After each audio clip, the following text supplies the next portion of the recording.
اللہ الرحمن الرحیم رب سہل ویسر ولا تعسر وتمم بالخیر وبک نستعین۔ بسم اللہ الرحمن الرحیم۔ پیارے بچوں، پچھلے لیکچر میں ہم نے خصوصیات محمدی صلی اللہ علیہ وآلہ وسلم کو پڑھا اور اس کے اندر چند خصوصیات میں نے گوش گزار کیے۔ آج ٹاپک ہے ہمارے سبق کا ختم نبوت۔ ہمارے پیارے نبی علیہ الصلوۃ والسلام آپ 1,24,000 کم و بیش نبی رسول پیغمبر کے آخری شخصیت ہیں، اور آپ کے آنے سے سلسلہ نبوت مکمل ہو گیا۔ آپ کے بعد کوئی بھی نبی رسول پیغمبر نہیں آ سکتا۔ اللہ تبارک و تعالیٰ نے ارشاد فرمایا، ما کان محمد ابا احد من رجالکم ولکن رسول اللہ وخاتم النبیین، کہ محمد صلی اللہ علیہ وآلہ وسلم مردوں میں سے کسی کے باپ نہیں ہیں، اور اللہ کے رسول ہیں اور خاتم النبیین ہیں، سلسلہ نبوت کو مکمل فرمانے والے ہیں۔ حضرت آدم علیہ السلام سے لے کر حضرت عیسیٰ علیہ السلام تک یکے بعد دیگر سلسلہ نبوت رسالت چلتا رہا۔ جب ایک نبی دنیا سے چلا جاتا تو اس کی جگہ پر دوسرا نبی پیغمبر اللہ تعالیٰ بھیج دیتا کہ جو لوگوں کو تبلیغ احکامات شرع دین اسلام کی تعلیم دیتے۔ بنی اسرائیل کے اندر بھی یہ سلسلہ ایسے ہی جاری رہا، جب ایک نبی تشریف لے جاتے تو دوسرے نبی دنیا پر مبعوث ہو جاتے اور وہ اللہ کی مخلوق کو تبلیغ کرتے اور دین احکامات شرع ان تک پہنچاتے۔ لیکن ہمارے پیارے نبی علیہ السلام آپ کی نبوت اور رسالت قیامت تک کے لیے ہے۔ آپ اللہ تبارک و تعالیٰ کے برگزیدہ آخری نبی رسول پیغمبر ہیں، تو آقا علیہ السلام نے ارشاد فرمایا، لا نبی بعدی، کہ میرے بعد کوئی نبی نہیں ہے۔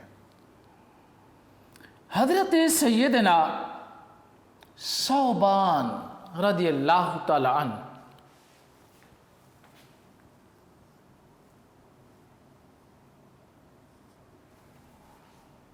حضرت ثوبان اس حدیث پاک کے راوی ہیں، اور حضرت ثوبان ایسے عظیم جلیل القدر صحابی رسول ہیں۔ پہلے یہ غلامی کے اندر تھے تو آقا علیہ السلام نے ان کو آزاد کر دیا۔ ارشاد فرمایا، ثوبان آج کے بعد تم آزاد ہو، جہاں چاہو جا سکتے ہو، لیکن اللہ کے پیارے نبی کی قربت چھوڑ کر کون جا سکتا ہے؟ جن کو اللہ کے نبی کی محبت ملی ہو، قربت ملی ہو، وصل ملا ہو اور خدمت ملی ہو۔ از کی حضرت ثوبان نے حضور پہلے بھی غلام تھا، اور جب تک زندگی ہے حضور میں آپ کی غلامی میں رہوں گا، آپ کی خدمت میں رہوں گا۔ تو آقا علیہ السلام آپ نے قبول فرمایا، یہ اس حدیث کے راوی ہیں۔ اور حضرت ثوبان کو آقا علیہ السلام کوئی بھی کام ہوتا تو آپ ان کو بھیج دیتے، اور حضرت ثوبان سرکار کی خدمت کرتے رہتے۔ ایک دن آقا علیہ السلام نے ان کو کسی کام کے لیے بھیجا، فرمایا صوبان فلاں کام کر کے آؤ۔ جب کام کرنے کے لیے گئے تو کافی دیر ہو گئی، واپس آئے تو چہرہ متغیر ہے، رنگ فک ہو چکا ہے اور آنسو مبارک چہرے پر ٹپک رہے ہیں۔ آقا علیہ الصلوۃ والسلام نے پوچھا صوبان کیا ہوا؟ عرض کی حضور نہ دنیا کی کوئی تکلیف پہنچی، نہ رنج و علم پہنچا، نہ حزن و ملال پہنچا، بس تھوڑی دیر کے لیے رخ حبیب سے جدا ہوا، حال سے بے حال ہو گیا۔ سرکار کے پاس آئے، اتنا روئے حتیٰ کہ روتے روتے سسکیوں کے عالم میں چلے گئے۔ جب سسکیوں کے عالم میں گئے، سرکار نے اپنا قرب دیا، فرمایا صوبان اب تو مل گئے ہو یار، اب تو تحمل کریں، اللہ کے نبی کو پا لیا۔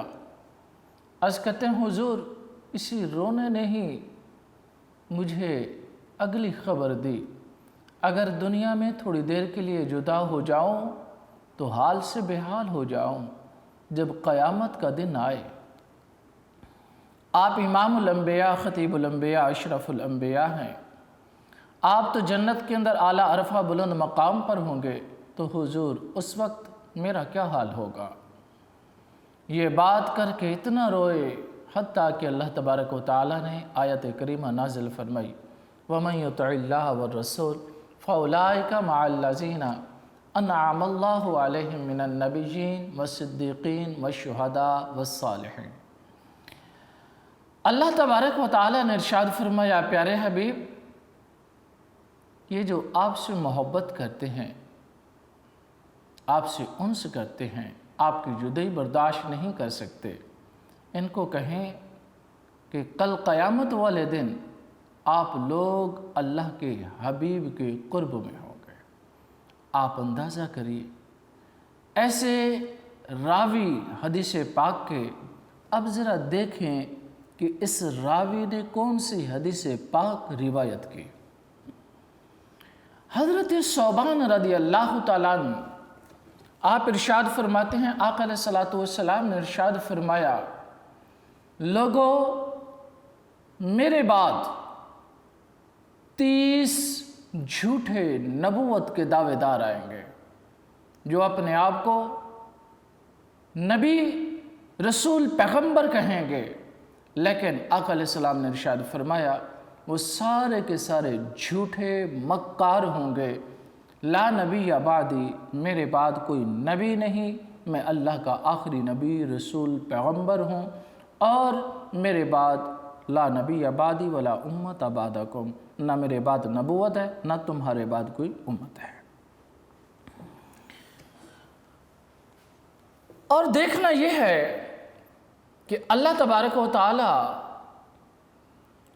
آپ کی ذات اقدس کو قیامت تک کے لیے نبی، رسول، پیغمبر بنا کر بھیجا ہے، تو آپ کا دین مکمل ہے، اس لیے کسی نبی کی ضرورت نہیں ہے۔ آپ کا دین اکمل ہے، اس لیے کسی نبی کی ضرورت نہیں ہے۔ ہماری ٹیکسٹ بک نے 3 پوائنٹ لکھے ہیں۔ اللہ تعالیٰ نے آپ کو تمام انسانوں کے لیے رسول بنا کر بھیجا ہے، اور قیامت تک ہر قوم، ہر دور کے لیے، انسانوں کے لیے آپ کی رسالت عام ہے، اور سب کے لیے آپ کی تعلیم کافی ہے۔ اللہ تعالیٰ نے ارشاد فرمایا الیوم اکملت لکم دینکم واتممت علیکم نعمتی ورضیت لکم الاسلام دینا۔ میں نے آج کے دن تمہارا دین مکمل فرما دیا۔ جب دین مکمل ہو چکا تو اب نبی کی ضرورت ہی نہیں ہے، رسول کی ضرورت ہی نہیں ہے۔ جب ضرورت ہی نہیں ہے تو پھر نبی آ کیسے سکتا ہے؟ تو اس لیے آقا علیہ الصلوۃ والسلام نے ارشاد فرمایا کہ میرے بعد نبوت نہیں ہے، اگر کوئی دعویٰ کرے گا تو وہ جھوٹا اور کذاب ہوگا۔ تو ان میں سے چند کے نام زیادہ مشہور ہیں، جیسے مسیلمہ کذاب ہے،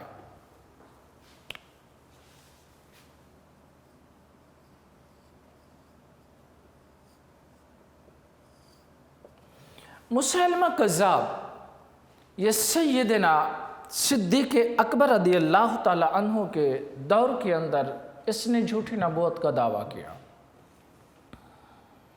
اور صحابہ کا ایک عظیم لشکر اس کے ساتھ مقابلہ کرنے کے لیے گیا، جنگ کرنے کے لیے گیا، حتیٰ کہ اس کذاب کو واصل جہنم کر دیا۔ سارے صحابہ کے نزدیک سب کا عقیدہ یہی تھا کہ حضرت محمد صلی اللہ علیہ وآلہ وسلم آخر الزمان نبی ہے۔ اگر یہ عقیدہ نہ ہوتا تو کوئی صحابی اس کے خلاف لڑنے کے لیے نہ جاتا، تلوار نہ نکالتا، اتنا دور کا سفر نہ کرتا، اور اپنی جانوں کے نذرانے اور اپنی جانوں کی پرواہ کیے بغیر وہاں پر پہنچے، حتیٰ کہ کئی حفاظ اس جنگ کے اندر شہید بھی ہو گئے۔ نمبر 2، اللہ تعالیٰ نے آپ پر دین مکمل کر دیا، آپ کی شریعت کامل اور آپ کی تعلیمات ہدایت کی مکمل ترین شکل ہیں، اس لیے اب کسی دوسرے نبی کی ضرورت نہیں ہے۔ اللہ تبارک و تعالیٰ نے دین کو مکمل فرما دیا۔ جب دین کے اندر کمی نہیں تو اس لیے حضرت مولا کائنات فرماتے ہیں، اگر میں سورۃ فاتحہ کی تشریح کرنی شروع کر دوں تو 70 اونٹ اس علم سے لادے جائیں، تب بھی وہ علم مکمل نہیں ہوا۔ حضرت سیدنا عبداللہ بن عباس رضی اللہ تعالیٰ عنہ فرماتے ہیں، اگر میری اونٹ کی رسی گم ہو جائے تو میں وہ بھی قرآن پاک سے ڈھونڈوں گا۔ آپ اندازہ کریں، صحابہ کے تعلیم کا یہ عالم ہے کہ چھوٹی سے چھوٹی، بڑی سے بڑی چیز جو بھی ہو، ان کے نزدیک سب کا بیان قرآن پاک کے اندر موجود ہے۔ جیسے قرآن کریم فرماتا ہے، تِبْيَانًا لِكُلِّ شَيْءٍ، قرآن پاک نے ہر ایک چیز کو واضح طور پر بیان کر دیا ہے، اور اس نے کسی چیز کے علم کو مخفی نہیں رکھا۔ نمبر 3، اللہ تبارک و تعالیٰ نے آپ پر نازل کردہ کتاب قرآن مجید کی حفاظت کا وعدہ فرمایا ہے۔ جب تک قرآن پاک موجود ہے تو اس کے اندر وَلَا رَطْبٍ وَلَا يَابِسٍ إِلَّا فِي كِتَابٍ مُبِينٍ، ہر ایک چیز کا علم موجود ہے، چاہے وہ تر ہو، چاہے وہ خشک ہو، چاہے چھوٹی ہو، چاہے بڑی ہو، ہر ایک چیز کا علم، نالج اللہ نے قرآن پاک میں بیان کر دی۔ تو قرآن قیامت تک کے لیے ہے، اور تعلیم بھی قیامت تک کے لیے، اور آقا علیہ الصلوۃ والسلام کی نبوت بھی قیامت تک کے لیے ہے، اور قیامت تک اور کوئی نبی، رسول، پیغمبر نہیں آ سکتا۔ آگے فرماتے ہیں، یہ کتاب 1400 سال گزرنے کے باوجود اس شان سے محفوظ ہے کہ اس کا ایک حرف بھی رد و بدل نہیں ہو سکا، اس کے اندر تبدیلی نہیں آ سکی، کوئی تحریف نہیں آ سکی، کوئی احکامات شرع تبدیل نہیں کر سکے۔ تو یہی حقانیت کی دلیل ہے کہ آج تک قرآن پاک کا کوئی ایک حرف بھی تبدیل نہ ہونا، یہ قرآن پاک کے برحق ہونے کی دلیل ہے۔ اور جب قرآن پاک برحق ہے تو جس نبی پر نازل ہوا ہے تو وہ بھی تو برحق ہے، کیونکہ قرآن پاک نازل ہوا حضرت محمد صلی اللہ علیہ وآلہ وسلم کی ذات اقدس پر، اور ذات اقدس آپ کی ایسے مقام اور مرتبے والی ہے کہ آپ کے اوپر قرآن نازل ہوا، قرآن قیامت تک کے لیے رکھا گیا، تو آپ کی نبوت کو بھی قیامت تک کے لیے اللہ تبارک و تعالیٰ نے رکھا ہے۔ تو اس لیے آپ کے ہوتے ہوئے کوئی دوسرا نبی، رسول، پیغمبر نہیں آ سکتا۔ آگے ارشاد فرماتے ہیں، کاغذ کے صفحات پر بھی، حفاظ کے سینوں میں بھی، یعنی قرآن پاک اس وقت، خیر کاغذ تو نہیں ہوتے تھے، یا ہوتے تھے تو کچھ اور طریقے سے ہوتے تھے۔ اس وقت جو قرآن پاک لکھا جاتا تھا، شانے کی ہڈی پر لکھا جاتا تھا، درختوں کے پتوں پر لکھا جاتا تھا، یا پتھر کی اینٹیں ہوتی تھیں ان کے اوپر لکھا جاتا تھا۔ لیکن اس سے قطع نظر جو اس وقت ان لوگوں کا حافظہ تھا وہ زیادہ قوی تھا، جو چیز بھی سنتے، آیت سنتے تو ان کو فی الفور زبانی یاد ہو جاتی، لیکن یہ کتابی شکل و صورت، یہ مسیلمہ کذاب کے خلاف جب جنگ لڑی گئی، اس کے اندر دو روایتیں آتی ہیں، یا تو 70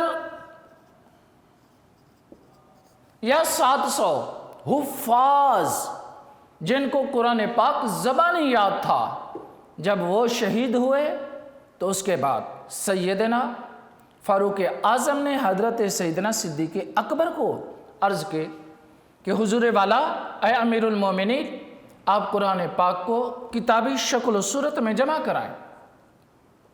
آپ نے فرمایا، پہلے تو انکار کر دیا کہ جو کام میرے نبی نے نہیں کیا تو میں نہیں کرتا۔ اس کے بعد آپ بار بار گزارش کرتے رہے اور دلیلیں دیتے رہے، تو بالآخر آپ نے مان لیا اور قرآن پاک کو جمع کرنے کے لیے حضرت زید کی ڈیوٹی لگائی گئی، اور یہ قرآن پاک اس وقت کتابی شکل و صورت میں جمع ہو چکا، اور چند نسخے بنائے گئے اور مختلف لوگوں کو دیے گئے، اور ان میں سے ایک نسخہ حضرت حفصہ کے پاس، اور بعد کے اندر حضرت سیدنا عثمان غنی نے نسخہ منگوا کر اسی کے مطابق آگے باقی نسخے تیار کرا کے مختلف علاقوں کے گورنروں کو بھجوائے۔ آپ کی تعلیمات اپنی صحیح شکل میں محفوظ ہیں، جو تمام دنیا کے لیے ہدایت کا سرچشمہ ہے۔ یعنی قرآن پاک ہر ایک کے لیے ہدایت ہے، جیسے قرآن پاک کہتا ہے ہدی للناس، ہدایت ہے لوگوں کے لیے، ہدی للمتقین، جن لوگوں نے اس سے ہدایت پائی ہے وہ متقین ہیں۔ جب ہدایت کا سرچشمہ قرآن ہے اور قرآن کے ہوتے ہوئے دوسری کتاب نہیں آ سکتی، تو آقا علیہ الصلوۃ والسلام کی کتاب کے ہوتے ہوئے کتاب نہیں آ سکتی، تو کوئی نبی بھی نہیں آ سکتا۔ اس لیے ارشاد فرمایا کہ آپ آقا علیہ الصلوۃ والسلام کے بعد اور کوئی نبی نہیں آ سکتا۔ اب ہر طالب ہدایت پر لازم ہے کہ حضرت ختم المرسلین پر ایمان لائے اور آپ کے بتائے ہوئے طریقے پر چلے اور اسی کے مطابق اپنی زندگی بسر کرے۔ عقیدہ ختم نبوت قرآن پاک کے اندر، حدیث کے اندر اور اجماع امت کے اندر یہ ثابت ہے کہ ہمارے آقا علیہ الصلوۃ والسلام آپ آخری نبی رسول پیغمبر ہیں۔ آپ کے ہوتے ہوئے کوئی دوسرا نبی رسول پیغمبر قیامت تک نہیں آ سکتا۔ اسی کو قرآن نے بیان کیا اور اسی کو حدیث نے، حتیٰ کہ اسی ایک موضوع پر کم از کم 200 حدیثیں موجود ہیں۔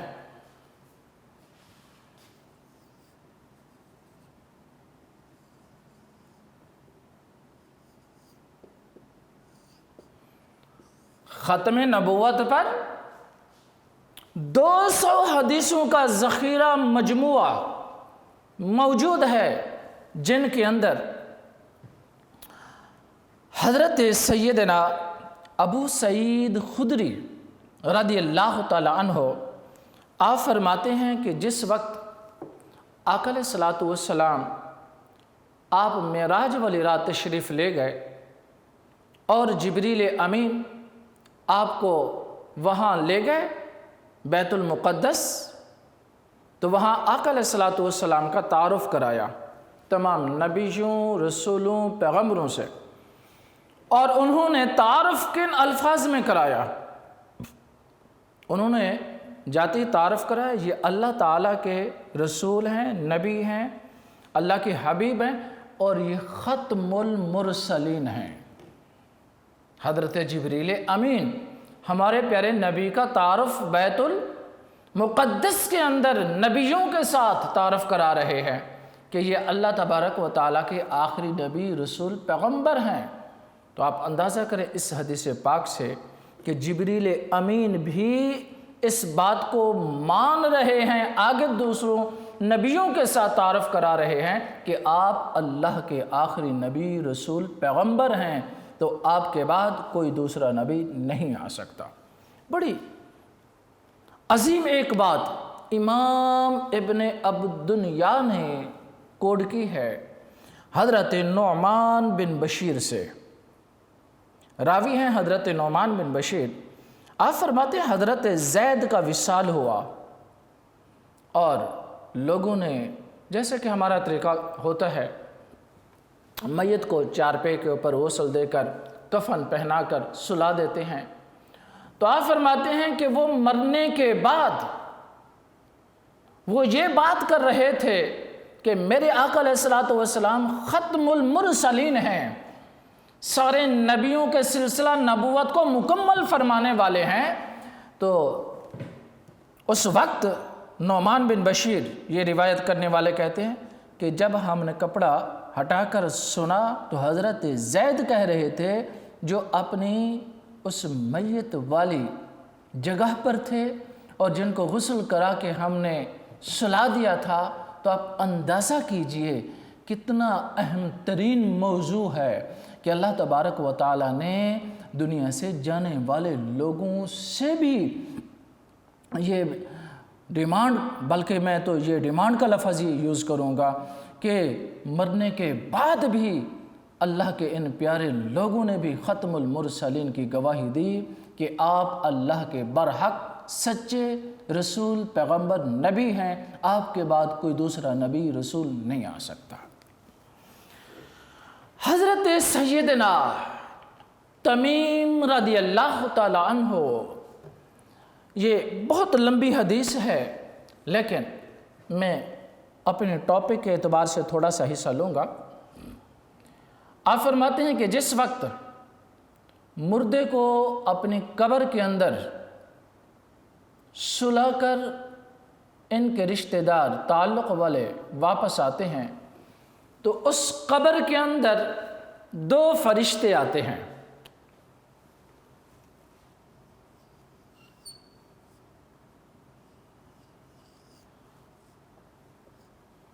ایک کا نام منکر اور دوسرے کا نام ہے نکیر۔ عام طور پہ اس کو منکر نکیر پڑھتے ہیں لیکن یہ غلط ہے، یہ لفظ منکر نکیر، اگر منکر پڑھیں تو اس کا معنی ہوگا انکار کرنے والا۔ تو کون انکار کرنے والا؟ کس چیز کا انکار کرنے والا؟ یہ بات درست نہیں ہے۔ منکر نکیر اس کا معنی ہے اجنبی۔ اجنبی اس کو کہتے ہیں جو پہلے سے جس کے ساتھ ملاقات نہ ہو۔ وہ صاف ظاہر ہے کہ یہ ایسے فرشتے ہیں جو صرف قبر میں ہی آتے ہیں، اور جیسے ہی قبر کے اندر فرشتے کو سلا کر عزیز دوست رشتہ دار واپس جاتے ہیں، جیسے ان کی آہٹ ختم ہوتی ہے تو یہ دونوں فرشتے قبر کے اندر آ جاتے ہیں۔ آپ اندازہ کریں، تھوڑا سا انسان اپنی اس زندگی کے بارے میں بھی کبھی سوچ لے کہ یہ وقت ہمارے اوپر بھی آنا ہے، ہم نے بھی مرنا ہے، لیکن مریں اس عالم میں کہ قبر میں شرمندگی نہ ہو، قبر میں ہمیں وہاں پر پریشانی نہ ہو، اور مریں اس عالم میں کہ اللہ تعالیٰ کو وحدہ لا شریک مانتے ہوئے اور پیارے آقا علیہ الصلوۃ والسلام کی ختم نبوت پر ایمان رکھتے ہوئے۔ تو جس وقت یہ فرشتے آتے ہیں، آ کر 3 سوال کرتے ہیں۔ یہ سوال بڑے مشہور ترین ہیں۔ پہلا سوال کرتے ہیں من ربک، من ربک، من ربک نہیں، کیونکہ آگے را آگے ہے یرملون سے تو ادغام ہوگا۔ من ربک، تیرا رب کون ہے؟ اگر اپنے اللہ سے تعلق ہوگا، اپنے مولا سے تعلق ہوگا تو وہ بغیر کچھ دیر کیے وہ کہے گا ربی اللہ، میرا رب میرا اللہ ہے، جس نے مجھے دنیا میں بھیجا تھا، جس نے مجھے دنیا کے اندر رزق دیا تھا، جس نے مجھے سانس دی، جس نے میری ضروریات کو پورا کیا، جس نے میری مشکل میں میری مدد کی، وہ میرا رب ہے۔ اور دوسرا سوال کریں گے ما دینک، تیرا دین کیا ہے؟ تو دین الاسلام، اگر صحیح باعمل انسان ہوگا اور عقیدہ درست ہوگا تو وہ کہے گا میرا دین اسلام ہے۔ اب یہ کویسچن، اس پہ بالخصوص غور کرنا ہے۔ آقا علیہ الصلوۃ والسلام قبر انور کے اندر موجود ہوں گے تو یہ دونوں فرشتے پوچھیں گے ما تقول فی ھذا الرجل، بتاؤ اس عظیم ذات کے بارے میں تم کیا کہتے تھے؟ تو اگر میں جواب دوں ان لوگوں جیسا جنہوں نے موت کو بھی مانگا اس لیے ہے کہ قبر میں حضور کا دیدار ہونا ہے، اس لیے جلدی دنیا سے جائیں تاکہ حضور کا دیدار کریں، تو حضرت بلال کی زندگی ہمارے سامنے ہے۔ حضرت بلال کا جب آخری وقت آتا ہے تو آپ کی بیوی رونے لگتی ہے۔ آپ فرماتے ہیں کیوں رو رہی ہو؟ وہ عرض کرتے ہیں حضور آپ ہم سے جدا ہو رہے ہیں اے حضرت بلال۔ آپ فرماتے ہیں او اللہ کی بندی، آج تو وصال کا دن ہے، آج تو خوشیوں کا دن ہے، آج تو وہ عظیم دن ہے کہ آج ہمیں اپنے آقا سے ملاقات ہونی ہے، اپنے آقا سے قربت، آقا کا جلوہ نصیب ہونا ہے۔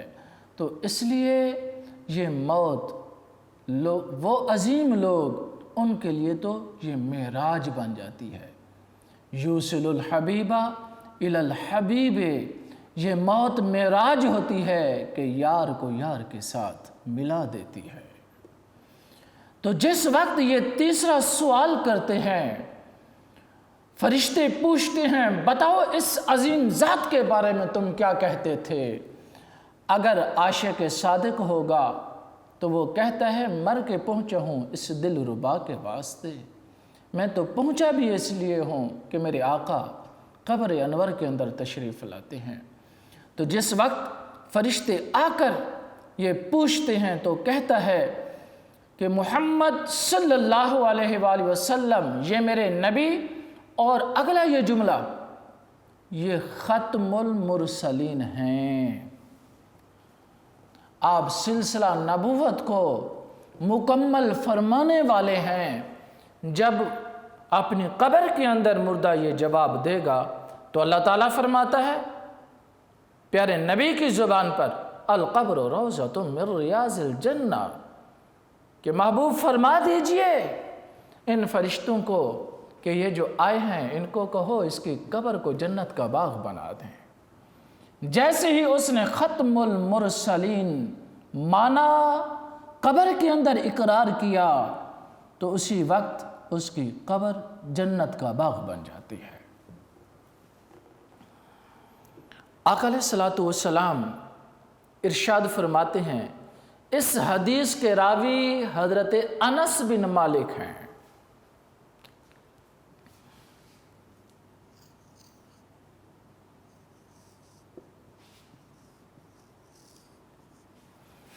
انس بن مالک وہ عظیم انسان جن کو ہر وقت حضور کی قربت نصیب ہوئی۔ جب آقا علیہ الصلوۃ والسلام مدینہ طیبہ تشریف لائے، آپ فرماتے ہیں کہ میری ماں میری خالہ حضور کے پاس گئی تو واپس آ کر مجھے کہا کہ انس حضور کے پاس جایا کرو اور ان کے پاس بیٹھا کرو، تعلیم لیا کرو۔ معلوم یہ ہوا کہ اپنی اولاد کو نیک پارسا لوگوں کے پاس بٹھانا چاہیے تاکہ جو ان کے تعلیم و تربیت اور بالخصوص زندگی گزارنے کے آداب، طریقے، سلیقے ان کو سمجھائیں۔ حضرت انس بن مالک کہتے ہیں جب سے میں نے حضور کو پہلی مرتبہ دیکھا پھر ساری زندگی حضور کا ہو کے رہ گیا اور شب و روز پھر میں حضور کے پاس ہی رہا۔ آپ فرماتے ہیں کہ کبھی بھی آقا علیہ الصلوۃ والسلام نے مجھے اف تک نہ کہا، کہ اگر بندہ ہوتا ہے کبھی کمی کوتاہی ہو جاتی ہے یا چھوٹا موٹا کام غلط ہو جاتا ہے، لیکن خیر آقا علیہ الصلوۃ والسلام نے کبھی بھی ان کو یہ بات نہیں کی کہ انس یہ کیا کر دیا، یہ کیا کر دیا، کوئی ڈانٹ ڈپٹ، کوئی غصے والی بات نہیں۔ تو یہ وہ عظیم انسان ہیں جنہوں نے 10 سال کا عرصہ حضور کی قربت معیت میں گزارا۔ وہ اس حدیث کے راوی ہیں، ارشاد فرماتے ہیں آقا علیہ الصلوۃ والسلام نے ارشاد فرمایا کہ اے لوگو، میرے بعد سلسلہ نبوت اور رسالت منقطع ہو گیا۔ نبوت بھی ختم، رسالت بھی ختم۔ لا نبی بعدی، میرے بعد کوئی دوسرا نبی نہیں آئے گا اور قیامت تک میری ہی نبوت ہوگی۔ ایک بڑی عظیم حدیث میں یہاں کوٹ کرنا چاہتا ہوں۔ حضرت سیدنا زید رضی اللہ تعالی عنہ، یہ بھی بڑے مقدر والے ہیں، آپ سنیں گے دل خوش ہوگا اور رونگٹے کھڑے ہو جائیں گے، ایمان میں حلاوت آ جائے گی۔ انہوں نے بھی گھر بار کو چھوڑا، رشتے ناتے تعلق، ماں باپ بہن بھائی سب کو چھوڑا اور شب و روز حضور کے پاس خدمت مصطفیٰ صلی اللہ علیہ وسلم میں بیٹھ گئے۔ ان کے گھر والوں کو پتہ چلا کہ حضرت زید حضرت محمد صلی اللہ علیہ وآلہ وسلم کے پاس ہے، تو حضرت زید کا باپ اور ان کا چچا حضور سے لینے کے لیے، حضرت زید کو حاصل کرنے کے لیے، حضرت زید کو اپنے گھر واپس لانے کے لیے یہ حضور کے پاس آئے۔ جیسے ہی آقا علیہ الصلوۃ والسلام کی بارگاہ اقدس میں حاضر ہوئے، عرض کی کہ حضور زید ہمارا بیٹا ہے، ہم اس کو لینے کے لیے آئے ہیں۔ بڑی یہ دکھ کی داستان انہوں نے یہاں پر رقم کی، بڑے عجیب انداز میں باتیں کی۔ سرکار نے فرمایا لوگو، میں اللہ کا آخری نبی رسول ہوں، آپ کلمہ پڑھ لیں، حضرت زید کو لے جائیں۔ انہوں نے کہا حضور ہم کلمہ نہیں پڑھیں گے اور آپ کو آخر الزمان نبی نہیں مانتے، آپ اس کے بدلے پیسے لے لیں، جو درہم دنانیر ہیں ہم وہ دے دیتے ہیں اور آپ زید ہمارے حوالے کر دیں۔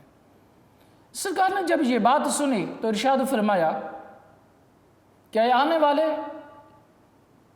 حضرت زید سے پوچھ لو، زید جانا چاہتا ہے تو لے جاؤ اس کو، میں محمد نہیں روکوں گا، میں خاتم النبیین نہیں روکوں گا، آپ کا بیٹا ہے لے جاؤ۔ جس وقت گئے، جا کر حضرت زید کو یہ باتیں کی کہ بیٹا میں تیرا باپ ہوں، یہ تیرا چچا ہے، ماں تیری تجھے یاد کر رہی ہے اور تڑپ تڑپ کے تیری یادوں میں بیٹھی ہے۔ بڑے غم زدہ الفاظ میں جب یہ باتیں کی تو حضرت زید ساری بات سننے کے بعد ایک بات کی، کہنے لگے میں ماں باپ بہن بھائی رشتہ دار سب کے سب حضرت محمد پہ قربان کرتا ہوں، میں حضرت محمد کو چھوڑ کر نہیں جاؤں گا۔ جب یہ والہانہ محبت کو دیکھا حضرت زید کے باپ نے تو وہ فی الفور در اسلام میں داخل ہو گیا، کیونکہ اس کا وجدان یہ فیصلہ کر رہا تھا اگر یہ جھوٹے ہوتے، اتنے عرصے سے میرا بیٹا ان کے پاس رہ رہا ہے اور وہ آج گھر تک جانے کو تیار نہیں ہے، تو یہ نبی برحق سچے رسول نبی پیغمبر ہیں۔ اگلی حدیث پاک آقا علیہ الصلوۃ والسلام نے ارشاد فرمایا میرے بعد کوئی نبی ہوتا تو عمر نبی ہوتا، لا نبی بعدی، میرے بعد کوئی نبی نہیں ہے۔ حضرت سیدنا عمر رضی اللہ تعالی عنہ نے ایک حدیث پاک کو روایت کیا کہ آقا علیہ الصلوۃ والسلام نے تبلیغ کی کہ لوگوں میں اللہ کا آخری نبی رسول ہوں۔ وہاں پر کچھ لوگوں نے کہا کہ حضور یہ جنگل کا ایک جانور ہے جس کو گوہ کہتے ہیں، یہ تقریباً اتنی سی ہوتی ہے اور بڑی ایک عجیب اس کی شکل و صورت ہوتی ہے، گوہ۔ اگر یہ گواہی دے دے آپ اللہ کے آخری نبی رسول پیغمبر ہیں تو ہم مان لیں گے۔ حضرت فاروق اعظم کہتے ہیں جیسے حضور نے سنا تو گوہ کو بلایا، کہا گوہ تم نے سنا ہے یہ لوگ کیا کہہ رہے ہیں؟ تو اس نے جواب دیا کہ آپ اللہ کے برحق سچے نبی رسول اور آخر الزمان ختم المرسلین ہیں، آپ اندازہ کیجئے۔ اور میں تو تقریباً 200 احادیث جمع کی ختم نبوت کے موضوع پر، اور یہ تو صرف میرا ناقص عقل، میرا تھوڑا سا علم، اگر اس کے اوپر مزید ورک کیا جائے تو ایک ذخیرہ احادیث کا اور بھی مل سکتا ہے۔ آقا علیہ الصلوۃ والسلام نے خود ایک مثال دی اپنے نبوت کی، رسالت کی اور ختم نبوت کے۔ آقا علیہ السلام نے ارشاد فرمایا مجھ سے پہلے جتنے نبی رسول پیغمبر گزرے ان کی مثال ایسے ہے کہ جیسے کوئی آدمی ایک خوبصورت گھر بناتا ہے، خوبصورت گھر کے اندر ایک کونے کے اندر ایک اینٹ کی جگہ چھوڑ دیتا ہے، جب تک وہ اینٹ نہ لگے گھر مکمل ہوگا؟ نہیں ہوگا نا۔ تو یہی مثال، یہ ایگزامپل ہمارے نبی نے دی کہ وہ اس عمارت نبوت کی آخری اینٹ میں محمد ہوں، جب میں محمد آ گیا تو میرے بعد اب سلسلہ نبوت مکمل ہو گیا اور میرے بعد اب کوئی نبی رسول پیغمبر نہیں آ سکتا۔ تمام صحابہ کا اس بات پر اجماع کہ آقا علیہ الصلوۃ والسلام کے بعد کوئی نبی نہیں آ سکتا، تو اسی وجہ سے حضرت سیدنا صدیق اکبر اور تمام صحابہ نے مسیلمہ کذاب کے خلاف جنگ لڑی، بتایا، عملاً بتایا، قولاً بتایا، فعلاً بتایا کہ ہمارے نبی کے بعد قیامت تک کوئی نبی نہیں آ سکتا۔ تو انہوں نے ان کے ساتھ جنگ کی حتیٰ کہ ان کو فی النار سقر یعنی واصل جہنم کر دیا۔ تو ٹائم ختم ہو گیا ہے، تو انشاءاللہ زندگی رہی تو ملتے ہیں اگلے لیکچر میں۔